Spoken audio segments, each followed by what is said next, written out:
Web3 games are creeping back into the spotlight. Now, many of the market watchers and analysts I interview on Markets Daily have said that recently they're keeping a close eye on developments in the Web3 gaming space. Builders have been quietly creating gaming experiences that they hope gamers in Web3 and eventually Web2 will enjoy. And in the conversations I've had, it's become clear that it hasn't been an easy feat. One of the games that Web3 gaming Twitter has been patiently waiting for is Guild of Guardians, a mobile RPG full of fantasy, adventure, and magic. Here on the global launch day is Guild of Guardians game director Clay. Congratulations, you're here. Thank you so It's much. I'm launched. here. I'm Yeah. still alive. Yay, it's launched. The baby is birthed. Yeah, no, very excited to be here. Also a little loopy, little punch drunk. It's been a long day, but a good one. I bet it's been a long day. Now, let's talk about Guild of Guardians. There's been a lot of excitement about the launch of this game, especially on Web3 Gaming Twitter, like I just mentioned. Is this the game that we've all been waiting for in Web3 Gaming? Talk me a little bit through the gaming experience and what you hope to achieve in terms of user adoption. Yeah, I think at some level, I would say it's a little bit like a PhD. Like each game in the Web3 gaming space, like ideally we're breaking that edge of knowledge, pushing it out just a little bit further, taking everything in the space further. And I do think Guild of Guardians is really doing that. It's something that I joined the project 17 months ago. It's been in development for longer than that, but we rebooted the game 15 months ago.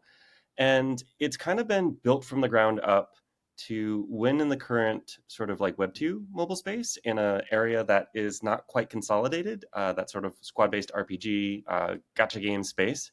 And on the Web3 side, it's taking everything that we've learned at Immutable through Gods Unchained, through Stark X, Mutable X, over into Immutable ZKVM on like how do we get games to the point where the Web3 just makes the game better.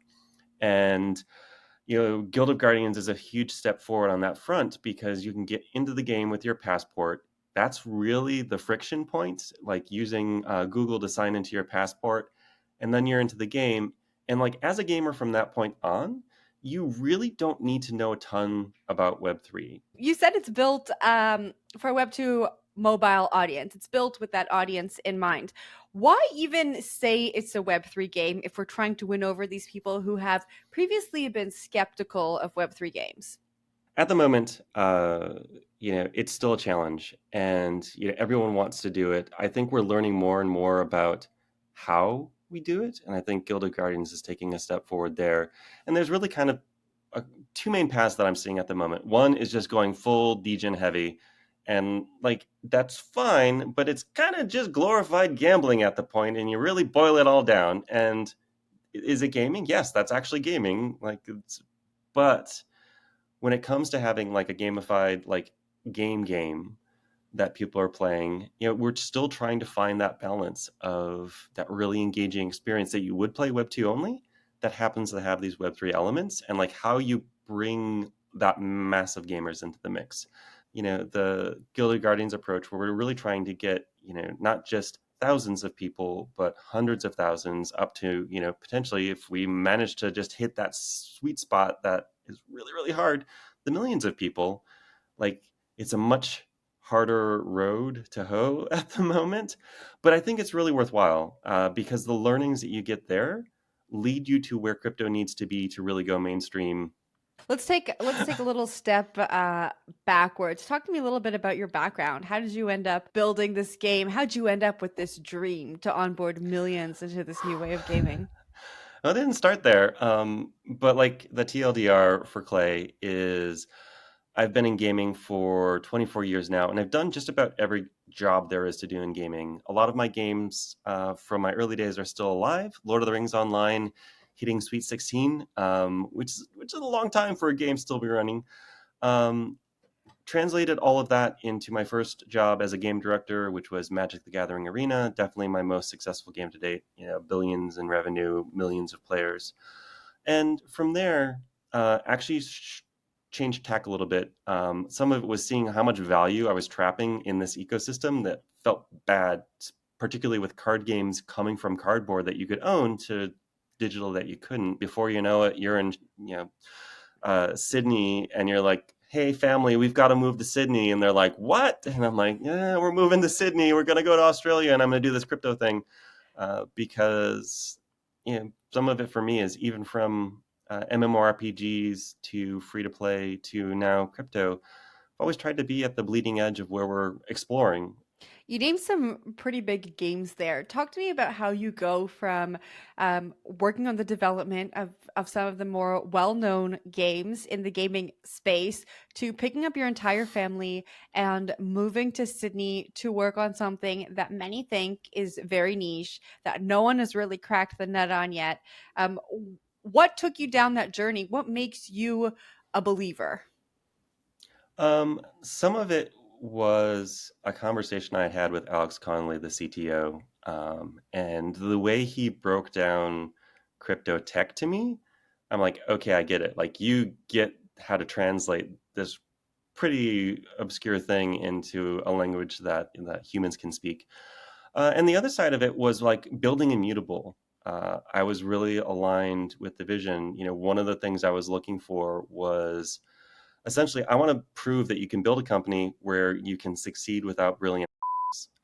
And it sounds like, oh, that's easy. Just don't deal with the. It's like, no. Everywhere I've worked in every company in the United States, it's been a real challenge, and they can make life miserable. And I'm like, no, let's do it better. Let's go for diversity. Let's have people deal with really difficult problems and not worry about the person next to them. And I think that's laid the foundations for why Immutable has been able to acquire so many people from across the industry that they probably shouldn't have necessarily. And it's created an environment where we can really focus on solving hard problems, and working together, through really just challenging and often scary times, to go do cool things. And that sort of alignment of vision of like the company that we're going to build, that culture, and this problem we're going to solve of like, how do we fix trapped value for gamers? Like, there's all this money, billions and billions and billions of dollars every year that's getting trapped inside of these online games. It's like, let's free that up. And originally it was like, oh, we're just going to like free it up and everyone will be like, that's better, let's go do that. And it ended up being a little bit more challenging than that. There's some um, resistance there, right? there's some resistance there, There's some resistance. but I think we're getting closer. Honestly, every day, just Mhm. getting a little bit easier, a little bit better to realizing that point where I think crypto needs to be, where you just don't care about the tech; it just does what you need it to do. One of the things I've said a lot is like a decade ago, when you're seeing ads on TV, when we used to watch TV on ads and not streaming, like, "Are you in the cloud?" came up all the time. Now nobody cares about the cloud because we're all in the cloud, and I think that's where crypto needs to get to ultimately. It's just solving our problems, and we just don't need to care about what's going on underneath. You But know, that's not where we're at today. It's going to take a little bit of doing to get there. it makes a lot of sense to me. Everyone who watches this show knows that I am bullish on Web3 gaming, although I don't know how we're going to solve some of the challenges that are in front of people like you who are really forging the path forward. I have to ask you about the immutable ecosystem main quest. This is another thing that kind of took over Web3 gaming Twitter. $50 million in rewards for questing across games that include Guild of the Guardians. Is this how we get people in? We offer a bunch of money. Is this like, what do you think? I think right now it's how you get crypto people in, Hmm. um, in that, The uh, degens. it's how you get the degens in. Yeah. And um, I think there really is a war for the space. I've heard a number recently. At this point, there's like 140, gaming chains between L1s and L2s, and everyone's like, we're going to be the home of gaming, and clearly not. Like, that math doesn't work out. But like a lot of what it is right now is like we are fighting for the heart of where crypto gaming is going to live. Like, who's going to be the Steam, who's going to be the Epic Games, and who are going to be the other like lesser like also rans in the mix. And I think the main quest is one of those ways where you get the core, and the core is really important to setting the foundations to go make it more accessible for everyone else. And Yeah, I'm excited with what it does. Just some of what we've seen initially with like immutable gems, and the excitement it brought to even Guilds of Guardians with our cracked hearts in the altar. If we got time, like the altar is also something I can wax poetic about, and I'm gonna try to do it really, really fast. But uh, one of the storylines for a long time has been interoperability. It's like you own an NFT, you can play it in any game. And I'm like, as a game maker, I can tell you that's nuts. That's so hard. We're so far away from like making that easy. That's But the dream. That's what everyone talks about. You take your that's a assets from nightmare. I don't know one what you're game talking to about. another Dream. game. That's the No, that's a dream that I'm nightmare. being sold here. Nightmare. As a developer, it's a nightmare. But the thing that I've been trying to pitch for some time now is not interoperability of like I can play this one thing in every game in existence, but economic interoperability where you can use the power of blockchain to take your assets and make them valuable all over. And the altar is What does one of that my mean first. when you say valuable all over? What do you mean? Okay. So um, with NFTs, one of the big things is like, why would you do it over just like a big old database? And it's because you don't have to ask for permission. Like you can move them, you can do with whatever you want with them, and that's one of those pieces of power. And what that also means is like with the system that we've built in the altar, you can take a combination of NFTs. You can do what you want with them. In our case, in the altar, we're burning them, and you can transform them into something else. And that creates economic interoperability where I can now, if I'm friendly with a product like Alluvium, I can be like, hey, let's do some co-marketing.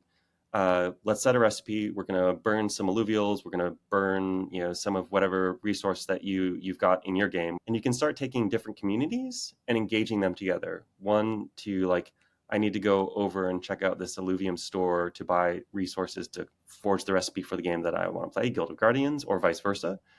But you can start moving things around the ecosystem. It's great for cross promotion. It's great for getting rid of assets that haven't quite worked. It's great for vampire attacking of like, hey, that game's popular, but guess what we're going to do? We're going to take it and you come burn some of those things over in the altar, and we're going to turn it into something that's great in Guild of Guardians. And it's not something I've seen much of at all yet, but I think there's a lot of possibility space there. Just before we wrap up this conversation, I want to know what's the next big catalyst you think is coming to help, I guess, the adoption of Web2 gamers? What's that thing you're waiting for? What can we all look forward to? When this happens, we know that we've hit another milestone towards mainstream adoption. We're making headway with Web3 games in terms of being able to be on the app stores in, iOS, on Android. Epic is hosting Web3 games, but you still have some of the big places, particularly for PC, like Steam, where you can kind of skirt your way around it and they'll kind of let you for a time. But some of it is being able to be in all of those main distribution points. And I think some of it is going to come down to consolidation.